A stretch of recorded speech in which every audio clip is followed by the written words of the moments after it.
Yang tidak kalah pentingnya, suatu film tidak akan sampai sukses dari alur ceritanya, skenario-nya, sampai dari proses syuting, sampai kemudian editing, sampai kemudian ditayangkan kalau tidak ada sutradara yang handal di situ.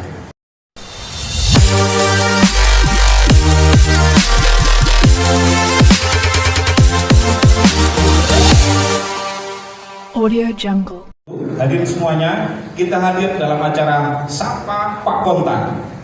Pada acara kali ini kita berada di SMP Negeri 2 Gempol, yang pada lomba film pendek kemarin SMP Negeri 2 Gempol adalah satu-satunya sekolah yang memenangkan 2 piala sekaligus.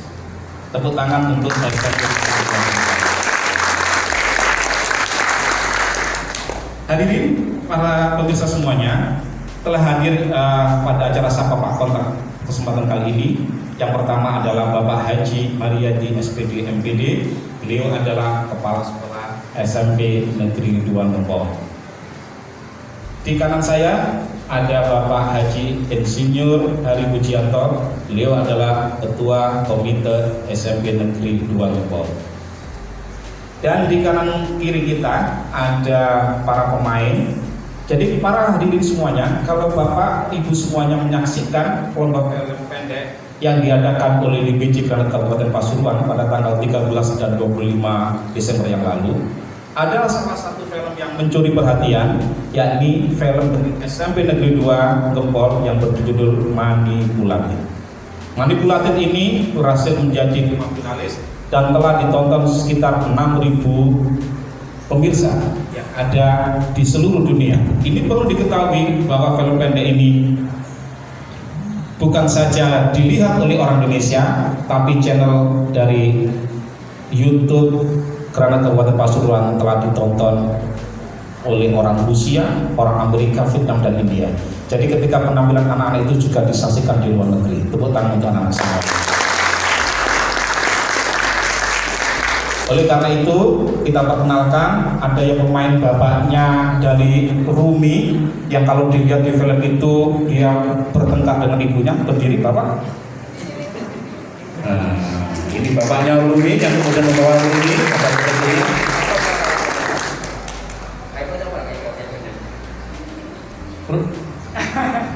Disamakan Pak apa itu?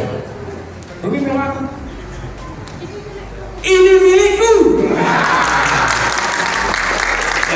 Yang ini milik itu bukan jeruk para pemirsa semuanya, tapi ini milikku adalah sabu atau zat terlarang yang disenangi oleh bapaknya Rumi. Kemudian kita juga akan menyapa ibunya Rumi, yang kemudian hanya pasrah saja ketika bapaknya memegang ibunya. Ibunya Rumi ada? Ibu kedua. Oh, ibu keduanya ini, ibu keduanya. Berdiri ibu kedua. Oh, ibu gurunya. Baik. Kalau kemudian kita lihat juga pemain yang paling menonjol sebagai tokoh utamanya adalah Rumi. Silakan Rumi untuk berdiri. Buka maskernya. Ya, kita tahu. Nah, ini Rumi pemain aslinya. Ada teman kita. Kemudian juga ada sahabatnya Rumi yang kemudian sama-sama Rumi ketika Rumi mengalami masalah, dia lalu kemudian memsemangatinya. Berdiri sahabatnya Rumi. Mbak siapa namanya? Iya. Tepuk tangan. Para pemirsa semuanya, di dalam film Manipulatif juga ada salah satu tokoh siswa yang kemudian menjadi tokoh antagonis. Silakan berdiri. Iya.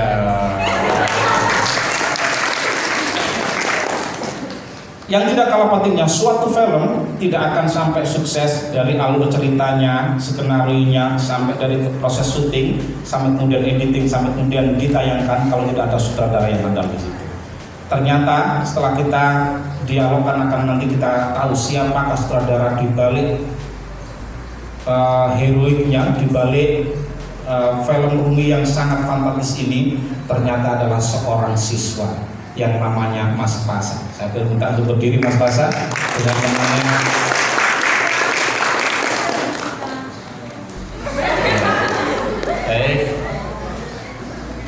Juga penulis skenario ternyata juga seorang siswa juga.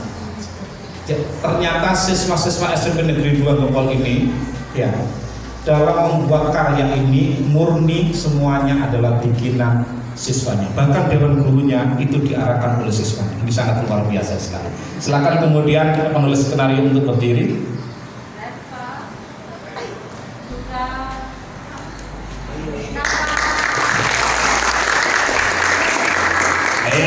Dan yang terakhir adalah Bapak Ibu guru yang sebagai pemain di dalam film tersebut. Berdiri Bapak Ibu, pembina OSIS ya. Baik, kita akan bertanya kepada Bapak Kepala Sekolah, Bapak Mariati. Kita ingin bertanya untuk mengikuti lomba film pendek ini, Bapak mendapatkan informasi dari mana? Kemudian bagaimana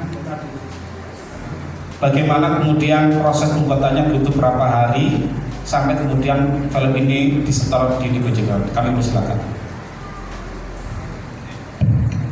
Terima kasih apresiasi dan penjelasan dari Ketua Divisi Granat. Film pendek Manupulatif yang diproduksi oleh anak-anak SMP 2 Gempol ini, informasi awalnya adalah dari kasih kesiswaan, kelembagaan dan kesenian Dinas Pendidikan Kabupaten Pasuruan.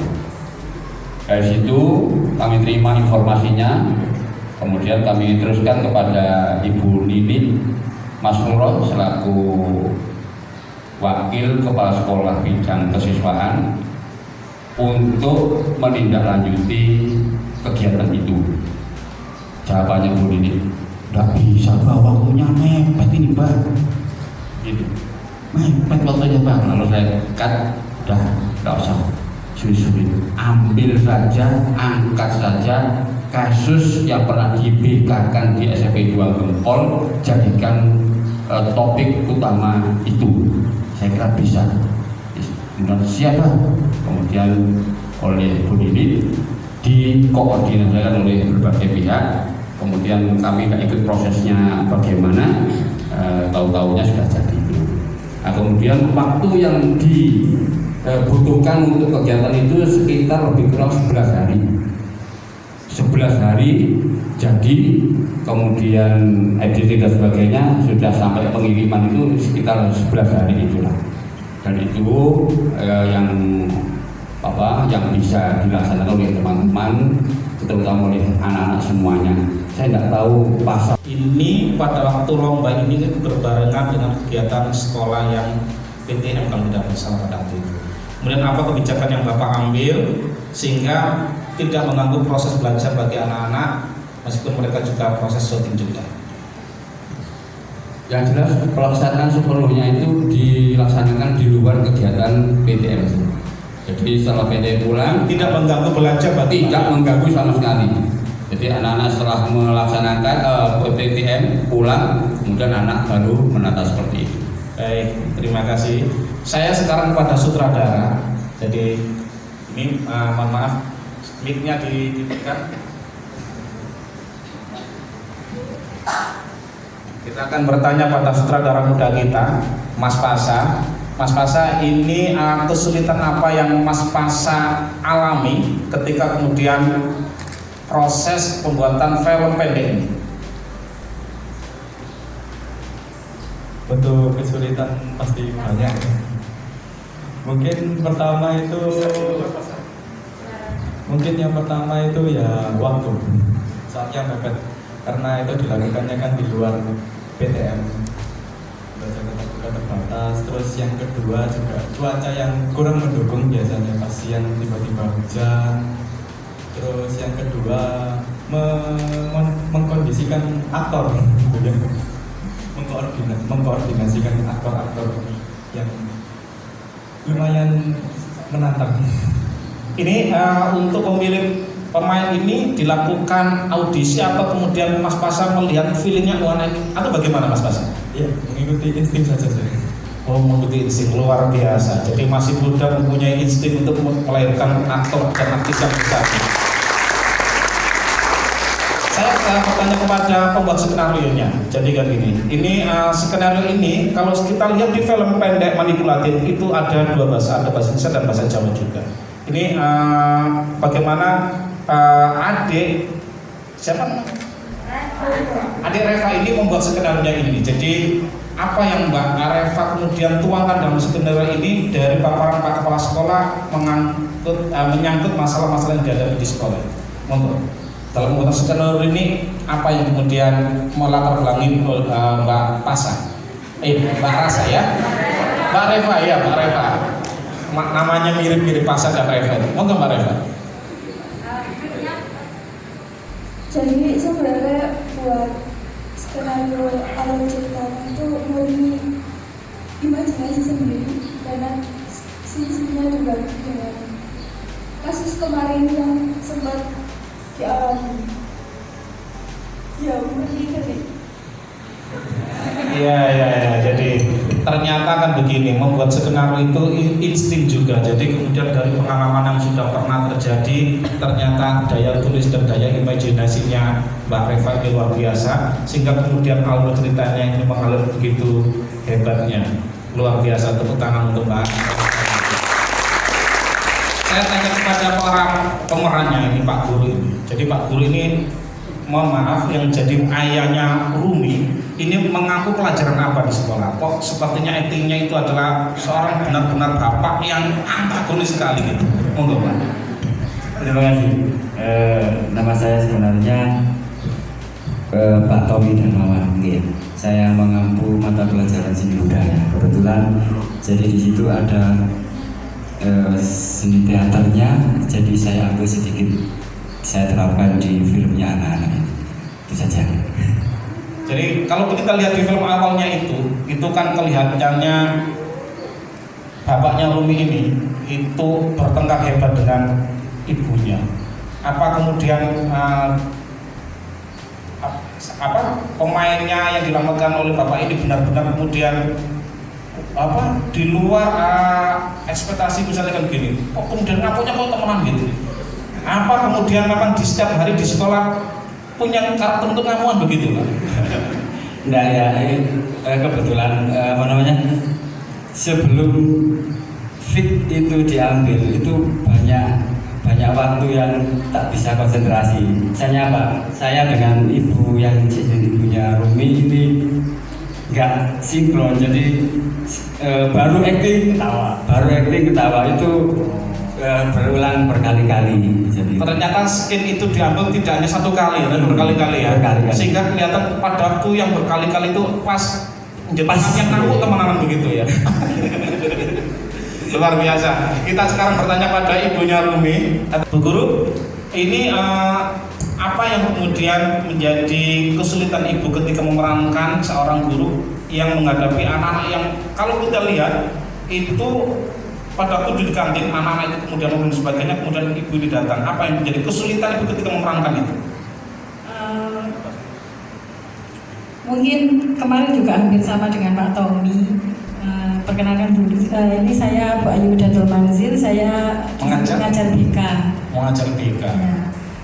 Hampir sama dengan Pak Tommy, saya juga kemarin beberapa kali mengulang karena ekspresinya Pak kemarin kurang agak istilahnya agak kereng gitu, agak kereng Bu, kemarin diminta seperti itu.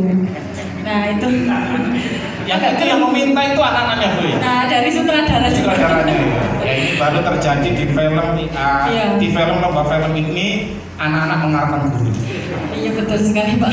Jadi beberapa kali Bu agak kering dikit Bu, agak nadanya agak tinggi, agak dibentak sedikit seperti itu. Mungkin kemarin pengulangnya di situ Pak, ekspresinya kurang agak marah itu, akhirnya yang terakhir sudah Bu ini sudah pas gitu. Jadi ini saya perlu memperdalam lagi, selama itu menjadi guru BK di SMP Negeri 2 Bengkol, adakah kemudian ditemui anak-anak yang kemudian memang bandel sekali sehingga membutuhkan bimbingan khusus? Tokoh kita, jadi ini Rumi dan temannya yang silakan. Jadi Rumi ini sudah berapa kali main film Mbak Rumi?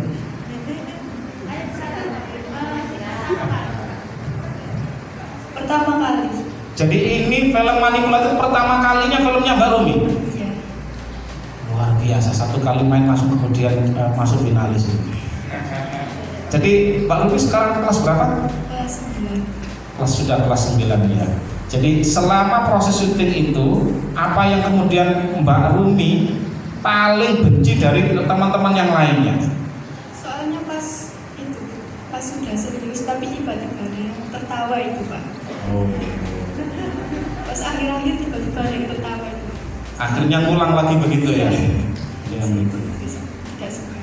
Tidak suka jadi gitu. Jadi kemudian dalam memerankan itu Mbak Rumi mulai dari yang sedih ketika masuk di kelas, kemudian teringat orang tuanya, kan begitu. Ini kemudian kalau Mbak Rumi misalnya benar-benar mengalami itu, apa yang kemudian Mbak Rumi lakukan?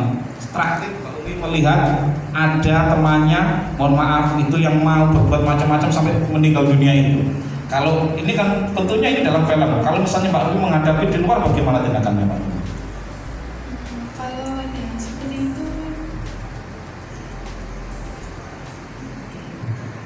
mungkin saya akan sebelum dia melakukan itu saya akan menegurnya dan konsultasi. Guru BK begitu ya. Jadi artinya jangan sampai teman-temannya terkena begini kecanduan macam-macam sehingga Mbak Rumi aktif mengingatkan temannya ya. Luar biasa itu. Jadi ini yang perlu dilakukan oleh anak semuanya. Jangan sampai membuatkan temannya, saudaranya terkena itu, maka sebelumnya perlu untuk dinasihati. Sekarang saya pada tokoh laki-laki. Jadi kalau melihat wajahnya enggak lah, bukan pas enggak lah, jadi manis lah wajahnya ini. Jadi saya ingin bertanya, butuh waktu berapa hari untuk mengekspresikan itu sehingga Mas siapa namanya tadi, Pak? Mas Audi dipanggil Audi. Mas Audi ini kemudian memerankan tokoh itu. Jadi ketika memerankan tokoh itu benar-benar pas begitu. Jadi apa dipelajari tokoh ini bagaimana dengan sutradara atau kemudian langsung acting begitu. Silakan diceritakan Mas. Langsung kayak Langsung tidak perlu kemudian belajar dulu ya. ya ada belajar, ya ada yang langsung. Pernah main film Mas Audi? Belum, baru pertama kali. Kalau pertama kali ini ya? Iya. Berarti Mas Audi ini cocok jadi bintang film berikutnya. Sudah melihat satu kali sudah masuk. Dalam film ini apa pengalaman terbesar yang dimiliki oleh Mas Audi? Pengalaman terbesar ya, sehingga kemudian merasa nyaman dalam melakukan film ini.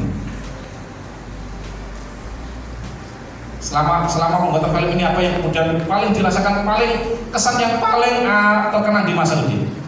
Ya itu bisa pegangan tangan. Itu ya. Mumpung ada skenario itu gitu ya.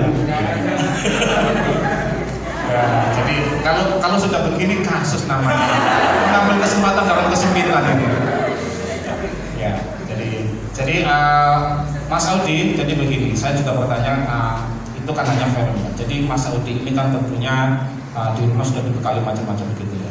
Jika saya bertanya, Mas Audi mengalami yang seperti yang dialami oleh Rumi, ada mohon maaf tanda kutip orang tuanya kalau di rumah bertengkar macam-macam, apa yang kemudian Mas Audi harus lakukan? Ya itu Pak, Menasihati ya. Baik, jadi tidak salah kemudian anak menasihati orang tua, karena apa bagaimanapun kebenaran itu perlu disampaikan. Begitu anak-anak. Jadi meskipun kalau siapapun kalau memang orang tua salah, maka wajib juga sebagai anak kita juga untuk menasihati orang tua. Gitu. Sekarang kita bertanya kepada pihak komite, tentunya Pak di tengah-tengah kita ada komite SMP 2 Negeri 2 Gempol. Kemudian ini karena bagaimanapun sekolah tidak akan maju, tidak akan berkembang tanpa kemudian ada komite yang hebat, terutama dalam menanggulangi narkoba ini. Apa yang kemudian komite lakukan bersama dengan pihak sekolah dalam rangka membentengi anak-anak ini dari pengaruh narkoba? Saya persilakan Pak. Terima kasih. Tadi beberapa peran sudah disampaikan. Saya ingin mengambil hikmah dari beberapa kejadian di kehidupan nyata. Kenapa justru yang kena narkoba, yang diserang oleh bandar-bandar itu justru kita film? Ini bahaya. Jadi sisi lain kebanggaan jadi macam-macam, bintang film, jadi orang tenang, itu seperti pohon yang tinggi, menjadi bidikannya angin, putih selimut, semakin keras. Artinya apa? Semakin Anda menjadi orang yang punya peran di masyarakat, semakin menjadi bidikannya bandar-bandar narkoba. Ini jangan lupa. Kemarin ada bintang film yang Bandung itu, yang pakai apa itu? Ardito. Ya, pakai apa namanya? Ganja. Pakai Ganja. Terus pakai namanya rokok tembakau gorila, ya toh? Jadi kalau kita pikir narkoba sebenarnya ada dua, yang berupa bahan-bahan alami seperti rokok yang sekarang jadi rokok gorila. Ada juga bahan-bahan kimia yang dulu juga berasal dari tanaman, yaitu opium, sekarang menjadi macam-macam itu. Bahan itu harganya mahal. Kepada anak-anak sekalian, dari hikmah film ini ada yang perlu kita sampaikan. Pertama, bahwa narkoba itu menyerang siapa saja. Yang menjadi sasaran seperti yang kata tadi justru anak-anak yang misalnya punya kepandaian tersendiri. Kasus-kasus yang saya ikuti selama saya menjadi komite itu justru dari anak-anak yang tidak kita duga. Anaknya orang berpengaruh. Terus kadang-kadang anaknya juga sama sekali jalannya orang tua juga jadi saudara. Karena dua-duanya ini merupakan tempat yang empuk bagi mereka. Bagi anak yang berpengaruh itu dibutuhkan untuk beli. Bagi anak-anak yang tidak mampu tapi punya teman banyak, ini dipakai alat untuk menjadi pengguna dan penjual. Jadi tidak harus narkoba itu mesti punya uang, tidak. Bahkan cara menjual pun kadang-kadang bagi hasil. Bagi hasil.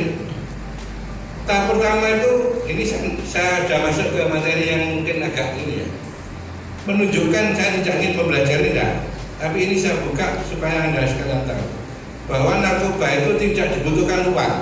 Contoh, suruh menjual 10 pil, buruannya 1. Ini ada kasus ini. Anaknya baru lulus SMP, ketemu ya di sekolah tempat lain. Saya kebetulan juga di sekolah SMP favorit di daerah kita. Lalu kita ini kan sekolahnya katanya sih, terus saya favorit di sini Pak. Tapi itu ada yang favorit di Pandansa. Itu berlangsung mulai dia itu di SMP. Ada lagi yang parah lagi, mulai SD sudah menggunakan. Ketemunya di mana? Ketemunya pada saat kita mengadakan sampling ini. Jadi di SMP ini pernah disampling ya? Ya, pernah ada sampling apa namanya? Tenturin, diambil kalau nggak salah 60 oleh tim narkoba dari Kabupaten Polres. Dan ternyata ada satu, cuma anaknya kuat deh, pinter gorong, termasuk gurunya terkecoh. Ya terkecoh, tapi saya tetangganya memahami betul bagaimana. Makanya kalau kita lihat pengaruh narkoba seperti yang dikatakan tadi, pertama pasti merusak mental. Kedua, anak ini tidak menyendiri, tapi kadang-kadang bisa menyendiri, bisa mencari teman, karena dia akan mengedarkan. Terus kedua, dari sikapnya ini dia itu boleh gorong kalah, pinter gorong. Terus dia itu tidak punya rasa takut dan tidak punya rasa malu. Kalau ini jangan, ya. Wis pokoknya sarape susah, wis gak harus izin, gak harus sembarang, ya toh. Lah larinya yang paling dekat, dia itu biasanya ke kelompok geng yang namanya, ya macam-macam lah, pokoknya gengnya nakal-nakal. Nah ini saya minta kepada anak-anak sekalian ya, tidak cukup main film sebagai contoh, oke, yel-yel oke, tapi yang paling penting pertama adalah pandai memilih teman, karena memilih teman berarti tidak harus membedakan ini pada PLKP, enggak, memilih teman, karena teman itu semakin kita dekat semestinya harus kita curigai, wong aneh kok ini. Kedua, mampu menggunakan waktu ya.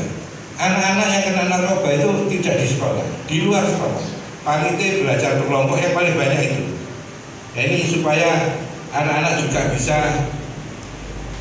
terus punya rasa malu kepada orang tuanya.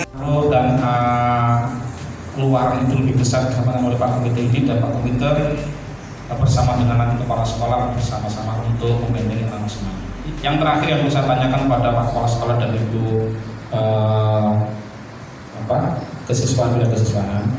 Sekarang ini kebijakan yang diambil oleh Pak Marianti selaku Kepala Sekolah SMP Negeri 2 Bogor ini apa yang kemudian bisa membentengi anak-anak ini dari pengaruh narkoba. Sekaligus nanti mau disampaikan juga dari kesiswaan apa saja kemudian kebijakan yang akan dilakukan dalam rangka menyelamatkan anak-anak kita semuanya ini dari pengaruh narkoba. Saya persilakan.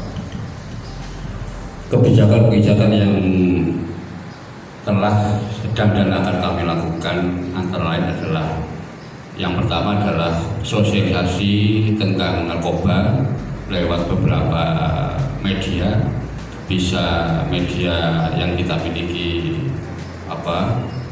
www itu, web, kemudian brosur-brosur, kemudian banner-banner yang kita masukkan, termasuk yang baru nanti adalah iklan itu juga kami pasang di bawahnya narkoba yang ada di depan sana itu.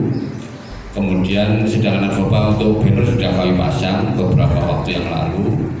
Kemudian di samping banner, kemudian di dunia maya itu juga salah satu adalah sambutan kami ini adalah salah satu pintu untuk sosialisasi penyampaian bahaya narkoba. Kemudian kesiswaan sudah cukup. Baik, anak-anak semuanya, demikian dialog Pak Kontak yang kita laksanakan pada hari ini, dialog sapa Pak Kontak yang kita laksanakan pada pagi hari ini. Dari ini, film manipulatif menjadi gambaran bagi kita bahwa satu, keharmonisan rumah tangga adalah pintu untuk mencegah narkoba. Kalau dalam rumah tangga orang tuanya sering bertengkar dan sebagainya, maka tentu akan berpengaruh pada anak semuanya. Yang kedua, pergaulan di sekolah perlu untuk dijaga. Jangan sampai pergaulan yang pada teman-teman yang kurang baik sehingga akan menyebabkan masuknya narkoba. Dan yang ketiga adalah tugas guru, tugas sekolah kepada siswa semuanya adalah benar-benar diharapkan mampu sekolah memberikan perlindungan sebesar-besarnya bagi kenyamanan anak untuk belajar dan menjauhi mereka dari narkoba. Demikian dialog sapa Pak Kontak yang kita laksanakan pada pagi hari ini. Pak Kontak inspiratif, aspiratif untuk kita semuanya. Demikian, semoga ini bermanfaat. Kita akhiri dengan bacaan Assalamualaikum warahmatullahi wabarakatuh.